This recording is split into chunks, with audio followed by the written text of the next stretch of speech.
December 7th, yes, very good, December 7th, so remember that. I will tell you though, and this is not to change your course of action, you must do what you need to do, look at your plans, make decisions before December 7th, but AARP is actually advocating for it to go longer. So I just want you to know from our organization standpoint, one of our priorities, because of the government shutdown, we don't want anybody to not have had time or had time to talk to someone or whatever. We're advocating for it to go a little bit longer than December 7th. Yeah. That is not confirmed though, so don't go for that. Just know that we're doing that and we're fighting for you for that. So still stay on the course of December 7th, but just want you to know that we're advocating for that. Okay, obviously I have no idea about the government shutdown, crystal ball and what's going to happen, but I'm hoping by the time we're together next month, we'll have the government back up and running and other things to talk about. Obviously want to give shout outs to White Oak Library, obviously Elizabeth and Jenny, raise your hands, yes, awesome to them, thank you for being here. And then we have a couple of additional folks that just want to say a couple of words. So we have Jason from Senior Helpers first.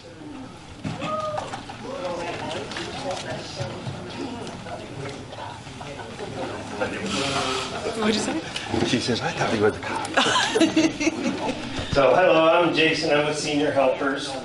We provide non-medical home care. So, anybody that needs help in the home with anything that's non-medical, cleaning, cooking, someone's bedridden, we can help in the bed with personal care, we do companion care, and we also provide transportation. We work very closely with the Veterans Administration, so we can help you get set up. Any veteran that needs help with help in the home, we can help with that. And what sets us apart from other companies is we have no minimum hours. So 1 hour to live in, 24/7. So if you need anybody needs help, our table is right over here. We got a few goodies to hand out, so come by and see us, and me or Sadie can help you with whatever your needs are. So thank you for coming today.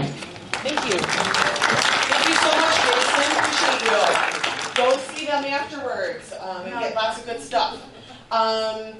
Next we actually have Nina Elliott. So I know everybody saw Nina if you were here last month. She obviously is an expert in Medicare and she's extremely busy right now, to say the least. So she wanted to also, I know I said a few things about Medicare, but I know she's got more to add. So Nina, take it away. My real question right now, is there a decaf? Is there a decaf? Do we know? That's important. I think it's empty. So decaf might be empty. I'm sorry. Whoever I was supposed to get this to. So don't blame Nina. She's just a messenger. She cannot get you decaf right now. Sorry. Yeah, because it's $20. I thought you were out of decaf. Do you want to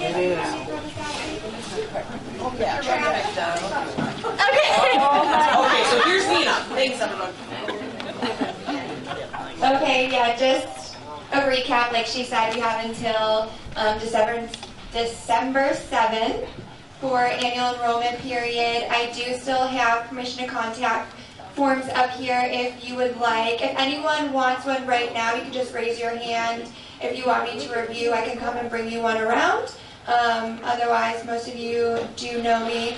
I'm happy to review your Medicare Advantage plans, your prescription drug plans right now. WellCare did sponsor this event today, so they gave a sponsorship towards the Lockport Township.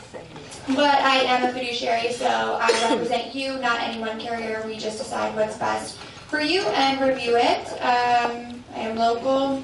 If you have any questions, I'm here. I'll be here all meeting and after. And I did not know about the advocating for a later date. That's pretty great, but I do know that they did make the CMS government workers come back. So they are there to help, but I think it was only half of them are able to be there, so it is longer processes. So I do recommend getting the process started sooner than later this year. Yeah, I'm here to help if you need anything.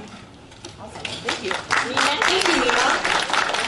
I know I promised materials on Medicare plans and whatnot, so that is at the table. I have all the Part D plans, the standalone plans, for Illinois. There's other additional help too outside of Nina, so if there's anything I can do, please let me know as well. Okay, so without further ado, we have our esteemed, wonderful, best of the best Lockport Township Fire District representative, and that's Katie, and she is going to rock it today and give us all the things we need to know so we can for our homes. Thank you, Katie. Hi, everybody. Like you said, my name's Katie. I am the CRR, or Community Risk Reduction Officer, for Lockport Township Fire District. So I'm just going to talk a little bit about fire and home safety. I know a lot of it probably seems a little bit like common sense, but a little reminder doesn't hurt. So a lot of times I think fire safety, we talk to kids a lot, but it also is important for all ages.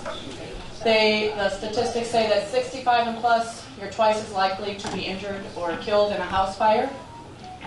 That's due to slower reaction times, hearing loss, mobility issues, and just any other of those types of challenges. So what we can do about that is kind of prevention and knowing what to do to better prepare ourselves. Some of the common areas, obviously, in our homes that are at risk for fires. Cooking fires, obviously in the kitchen, an unattended stove. Heating equipment, your space heaters, wood-burning stoves, any fireplaces. Smoking materials, if anybody's a smoker, that's a big one for us. Electrical issues, and just escape impediments, so clutter or just different obstacles in your home that might make it difficult to get out. Can everybody hear me okay? Before I... So the obvious thing we advocate for are smoke detectors, smoke alarms, CO detectors, those types of things. They recommend that you have one on every level of your home, inside each bedroom, and outside of each sleeping area. So like the hallways, outside of the bedrooms, inside, so at a minimum, outside of the bedrooms would be smart, but if you can do them in each bedroom, that's great too. Most homes have the interconnected smoke detectors, and so what that means is that if a detector goes off in one area of your home, they all go off. So that is obviously super helpful in the event of a fire, in the event of a low battery, or water in your detector, or something else. Sometimes it's a nuisance because now we have to check them all. But so if that ever happens, whether it's a low beeping battery or something, and all of them are going, that's why they're all connected. They still recommend once a month testing your smoke detectors, replacing the batteries. The old adage was when you turn your clocks, replace the batteries or check the batteries. I will also tell you that now most of the smoke detectors are fully enclosed, and they just have 10-year batteries in them. Yeah, so they recommend changing them roughly like every 7 to 10 years. So if you've got ones that are just bad, end of life is what sometimes will blink on there. You have to just replace the whole detector, and of course with more technology they usually cost a little bit more, but yeah. For homes that have the garages that are connected to your homes, could you put in a fire detector in a garage? You could. There's just a lot more opportunity, I feel like, for false. And then, like, your garage isn't always insulated, so, like, the moisture outside. So maybe right inside, like the service door might be a smart idea. So yeah, so that was that. They also have, for those that are have hearing issues, they have alarms with strobe lights or bed shakers. So, so if you have problems with hearing, you have options. Okay, so this is another one that we advocate for the kids a lot, but again, it goes for everybody as well, is planning your escape. I won't make everybody draw their house out and the 2 arrows, but they recommend knowing about 2 ways out of each room.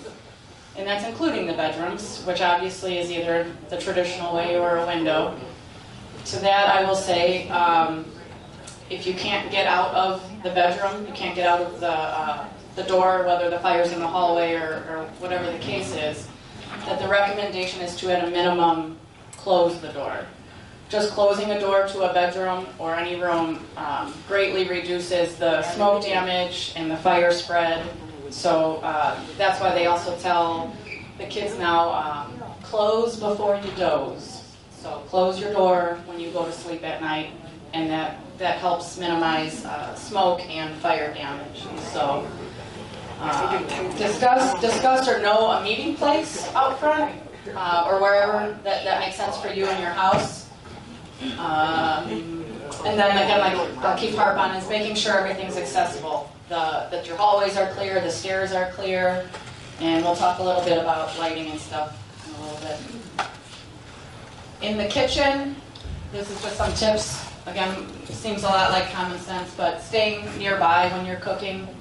I know I get distracted and sometimes you walk away or whatever, but staying in there, turning the pot handles inwards so that you don't bump them, an animal doesn't bump them, if there's kiddos. It's a simple thing. My kids yell at me all the time for forgetting to do that, but it's a simple thing that could prevent some big issues. Keeping the towels, pot holders away from the stove, making sure those don't slip, catch fire. I'll also advocate for loose clothing, whether it's a cardigan, a sweater, a scarf. Trying to make sure all of the loose articles are pulled up so you don't catch anything on fire. If the pan, like a pan catches on fire on the stovetop, whether it's grease or what have you, do not use water. Water will only make it worse. Water and the grease do not mix, and it will inflame it and make it much more angrier. So the recommendation is to simply cover it. Whether it's the lid, now they have different things out there now, but covering it, smothering it, not trying to pick it up, carry it outside, that will make it exponentially worse. So if there is a fire on the stove top, the plan is to try to get a lid and cover it.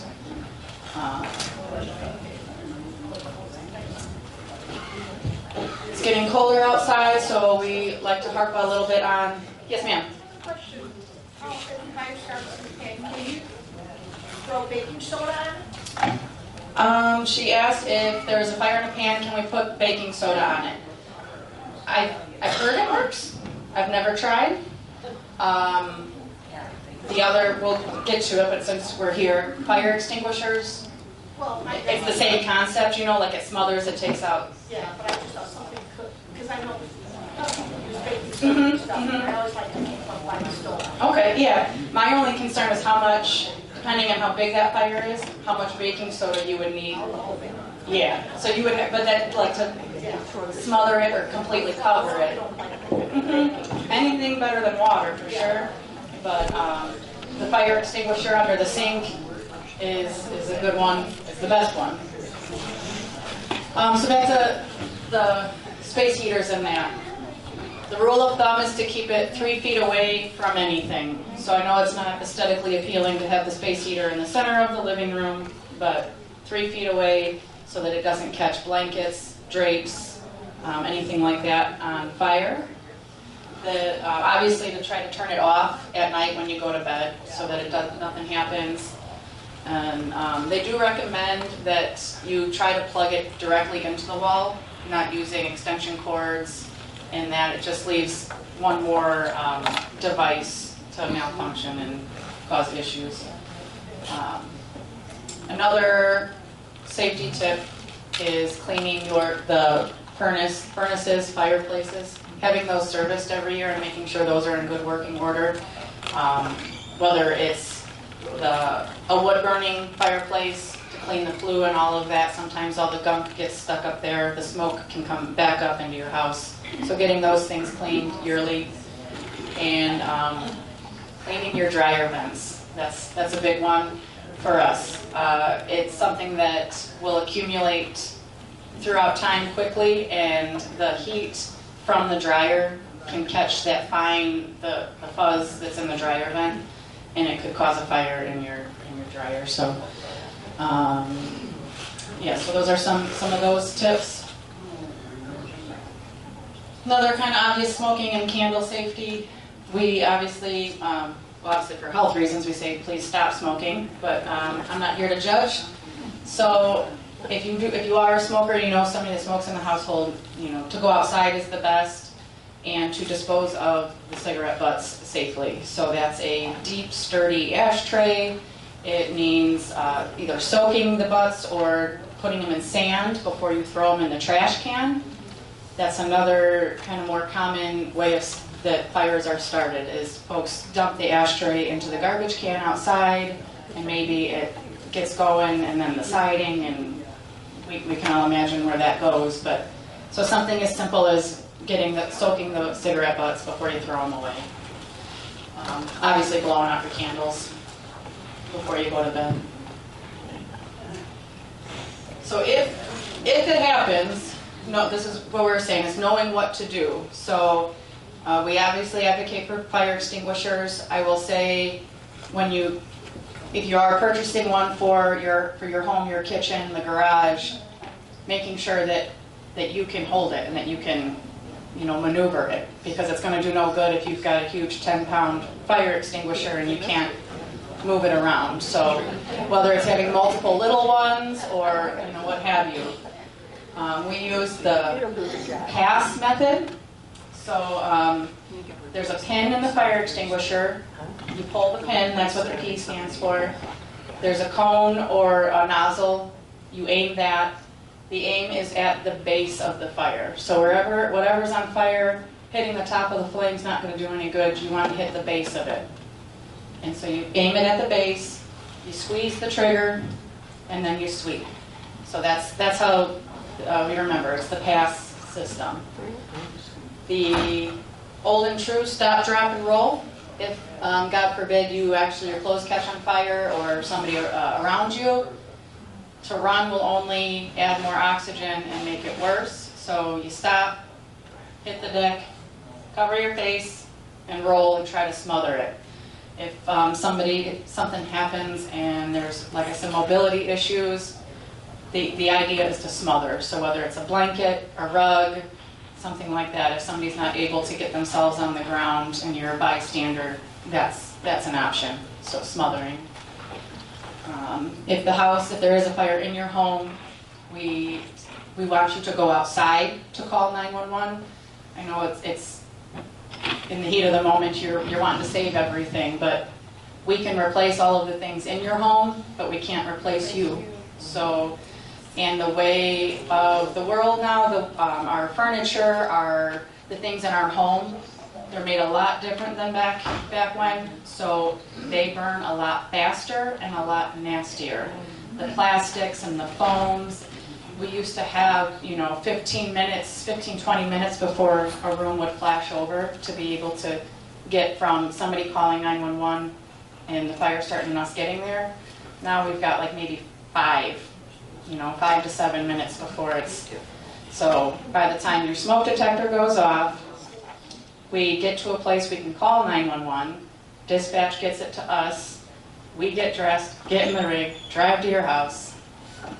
It's already a very volatile situation for everybody. So you go outside and then never go back inside. The same message. We don't have a lot of time, and we can replace things, but we can't replace you. Keeping the thing here, keeping the pathways clear. If we're not moving fast, we're not running. We might have mobility issues. Keeping those areas clean of tripping hazards. Keeping the lighting. That's a big thing, whether it's night lights, having light switches by the doorways of every room so that you don't have to walk across the dark room in order to turn the light on. Having it so you can turn it on before you even go in the room. If you have stairs, the top of the stairs and the bottom of the stairs lit. Just so we can see the steps, and it makes everything safer.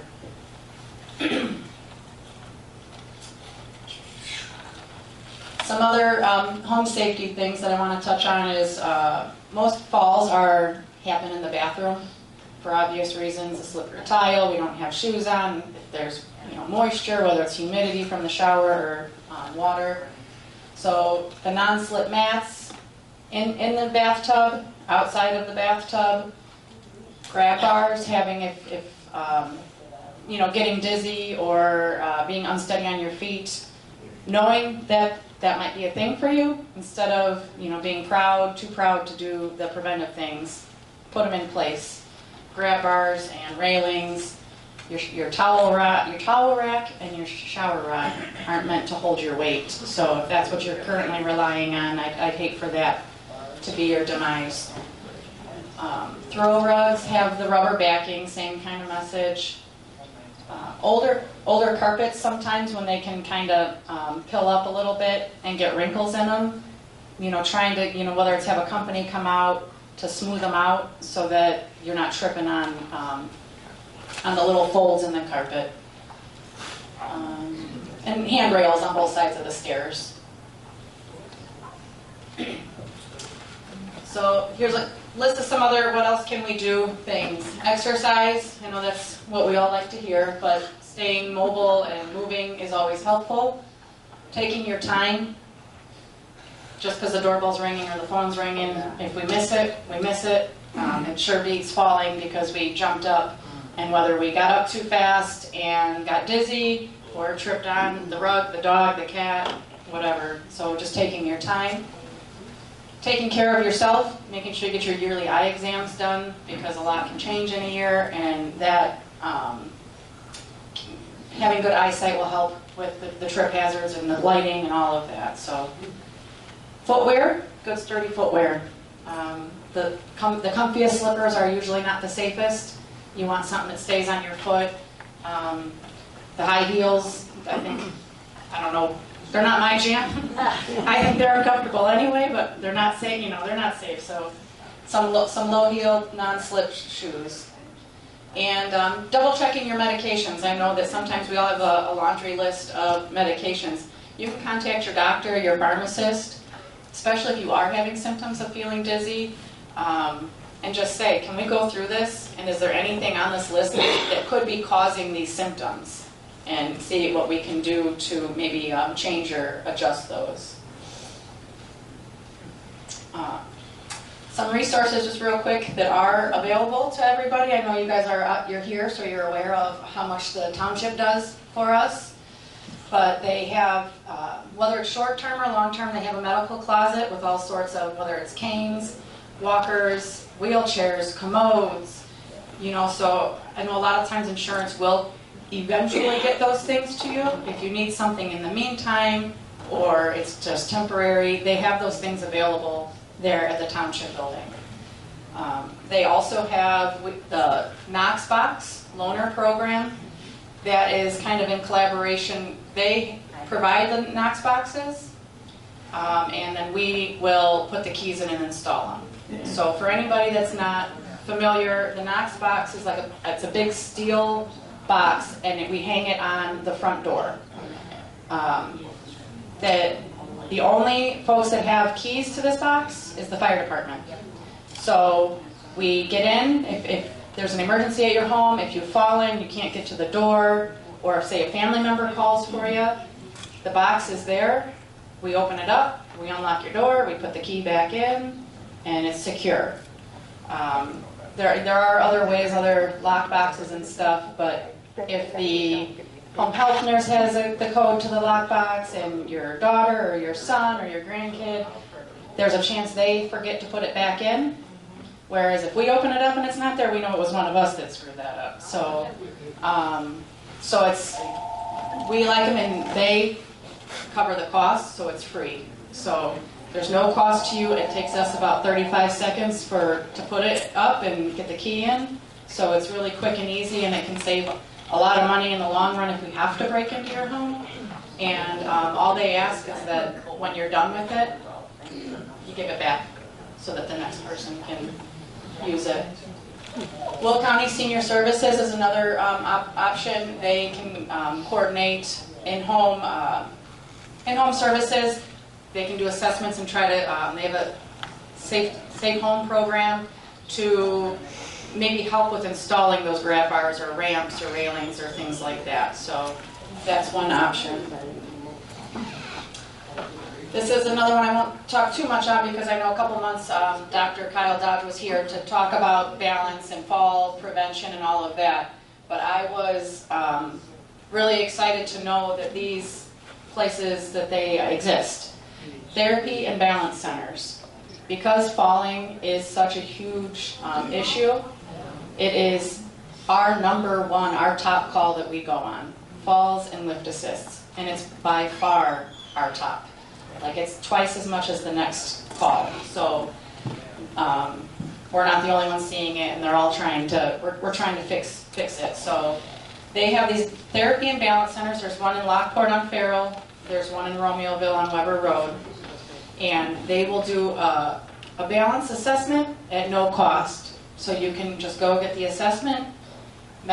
Insurance usually covers it because, like I said, it is such a huge problem.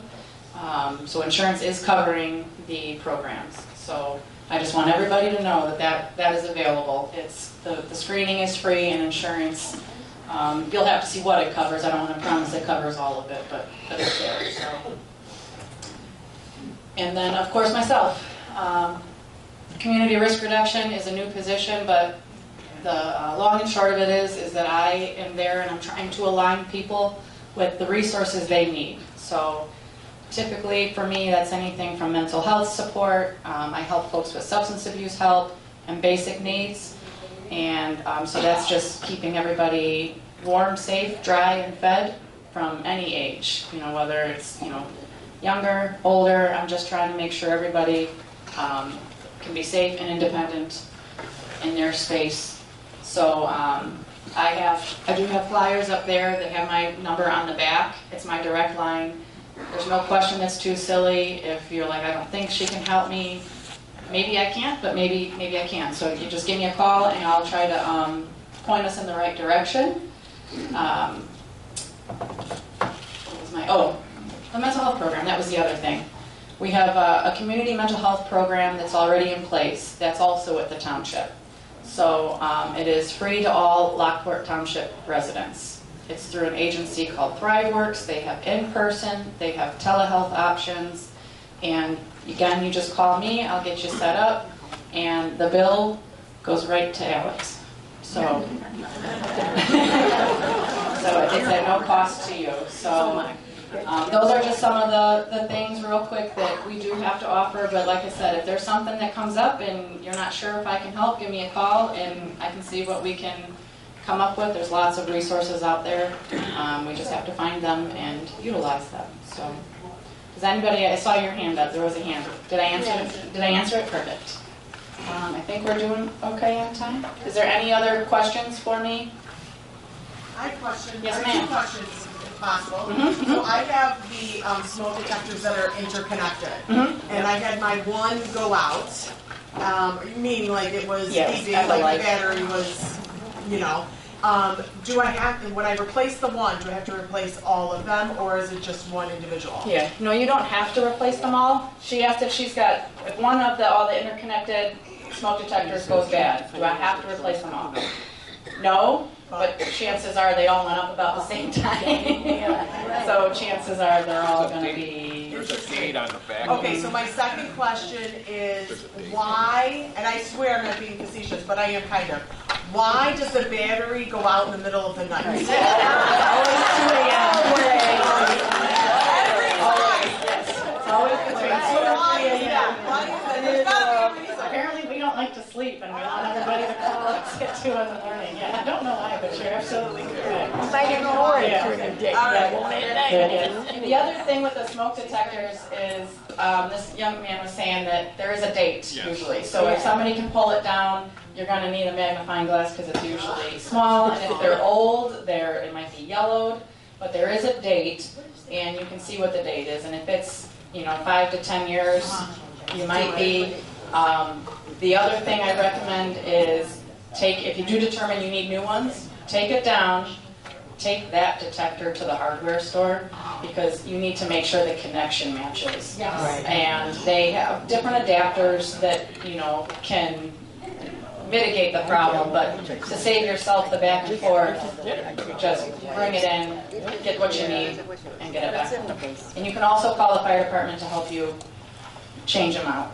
We're not electricians, so we can't do the wiring, so if it is a wiring thing, they can't do that. But if it's just hooking it back in, the fire department, you can call a non-emergency line, just the office. I can't get And they'll send, I mean, if you call 911, they'll send somebody too, but yeah. years old. Well, I have a suggestion. Yes. Oh, the rest are fun. I put a little piece of masking But you don't want to be on a ladder. tape. I write the date. I was to Oh, try it's to get like it. on the, Yeah, like it's Like I C. said, repeat the question. Yep. He had a suggestion. He said when he puts up the smoke detectors, he takes like a piece of masking tape or I'm sure painter's tape or whatever kind of tape and writes the date on it that he put it up. Smart. And that way he doesn't have to take it down and try to read the date. So that's an option too. So if we get new detectors, we can have somebody come over and put them in? Oh, I didn't know that. Yep. Your wheels turning? Even a new outside pipe? Yeah. Yep, so like if it's too high and you can't like get on the step ladder, they'll come out, they'll take it down, they'll hand it to you, and you can head to the hardware store, you can call them right back, and they'll put it back up. If you have, if it's like a vaulted ceiling, just give them a warning so they make sure they, we can grab a step ladder. If you don't have one, but that's the only thing to kind of consider. If you don't want our dirty ladders on your living room floor. So. Did they answer it? Those lithium batteries? No, they're not. Oh. They're... What was the question? I'm sorry. The question was if the lithium batteries are safe in the smoke detectors. I think the technology with lithium batteries, it is a little bit, it scares people because you see all the videos of them just like, spontaneously combusting. The thing with the smoke detectors is it's a much smaller cell, and really that's the way they're all going that way. So I don't know how you're gonna even, I don't know how you would get around it, but I was gonna say knock on wood. Yeah, no.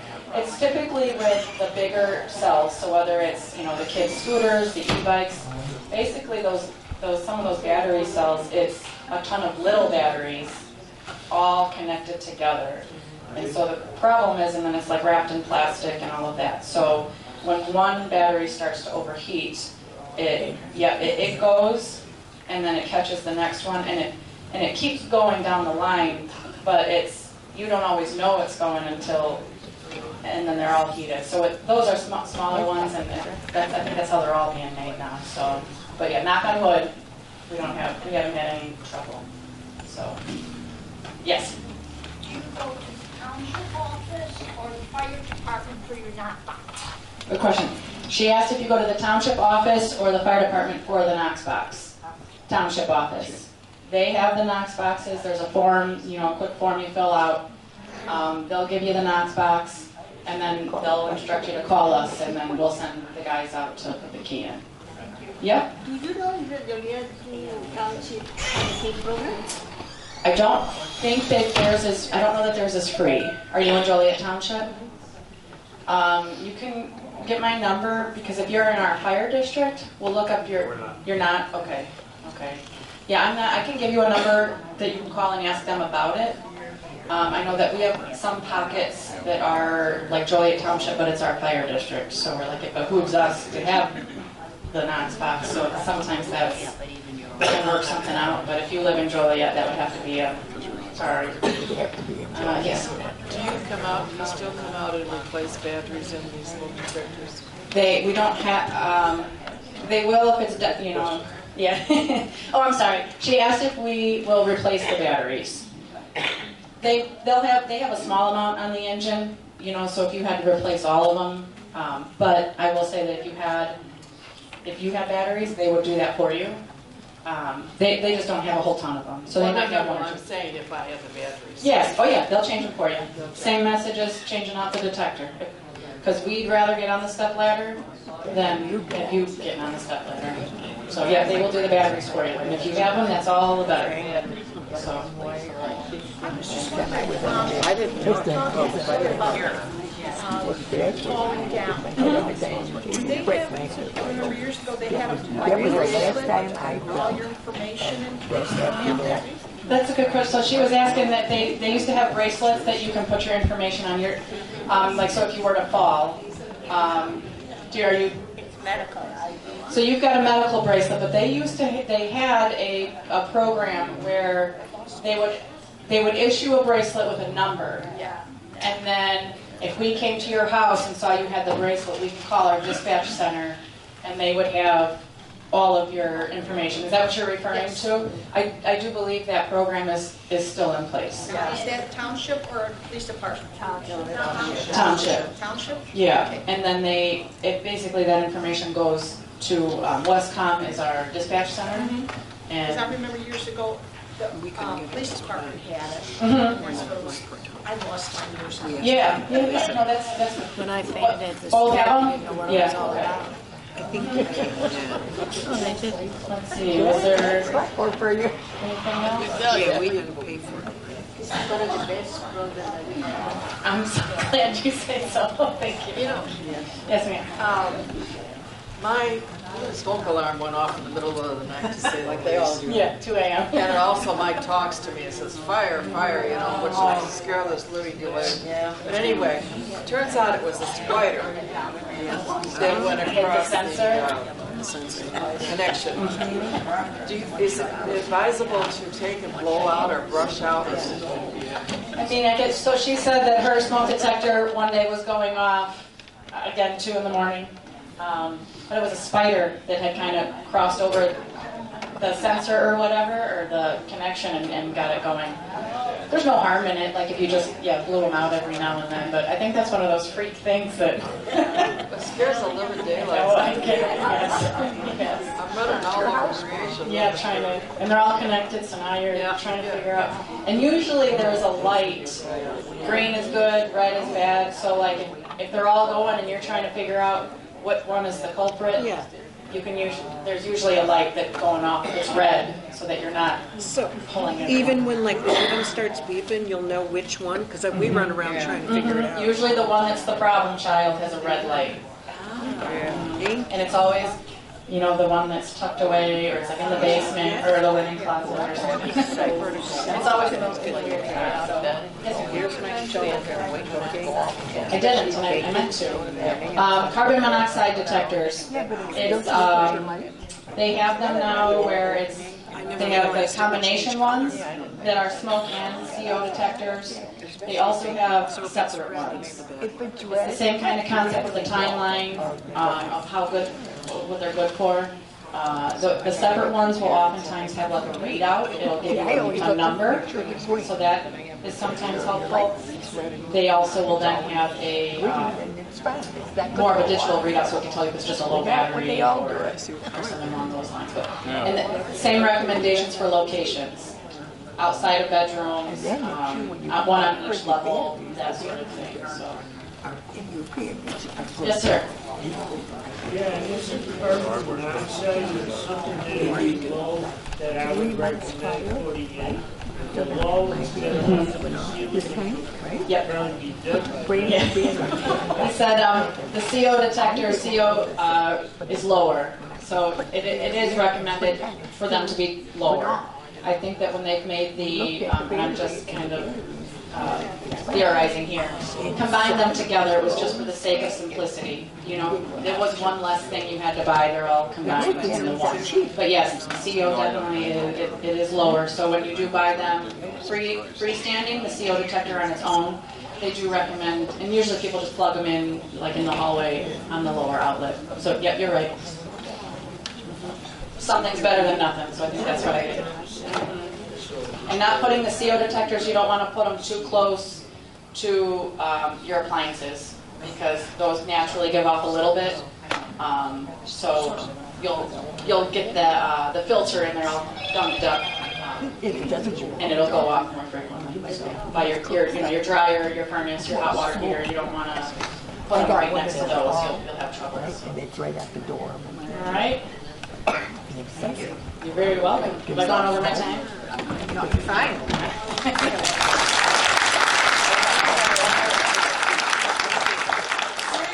Didn't I tell you she was the best of the best? I learned a lot. Thank you. Another round of applause. Extra. Thank you, Katie. Thank you so much. Okay, any other comments, questions before we're leaving today? Anybody have anything else they must share? Yes. I heard they're not going to mail those out to people who do not have a computer. Are these not going to be mailed out anymore, like the next month version? Go ahead. If you're on your mailing list, I can't remember who is or who isn't, you will not get one because you got one here at the meeting. People that are with email, we will still give you an email. But due to the rising cost of postage, here, I'll be handing it to you. Yes, we're trying to be good financial stewards. So if you are at the meeting, you're going to have a flyer. There will not be a mailing. If in fact you have an email, they're going to email it to you. So take this, so actually speaking of that, next month, November, is actually caregiving month, and we're going to be talking all about caregiving, and maybe it's not necessarily something you need to prepare for as you as a caregiver, but maybe you are going to need care eventually, and you want to be prepared to help someone else care for you. So it's going to go both ways. It's going to be stuff for those that are caregivers, and it's going to be stuff for those that are maybe going to receive care at one point or another. So lots of good information will be coming along next month at our next meeting, which is November 18th. It is a new date because remember we have Thanksgiving, so we're the week before, so November 18th. So make sure you adjust your calendar for that. So November 18th. And it's the same with December as well. December is whatever that, the third Tuesday of December is also. So you can mark those 2 date differences. So November 18th and then December something. Oh, and the December one's going to be super fun because it's like holiday. So I'm just saying, it's a party. Okay, other comments, questions?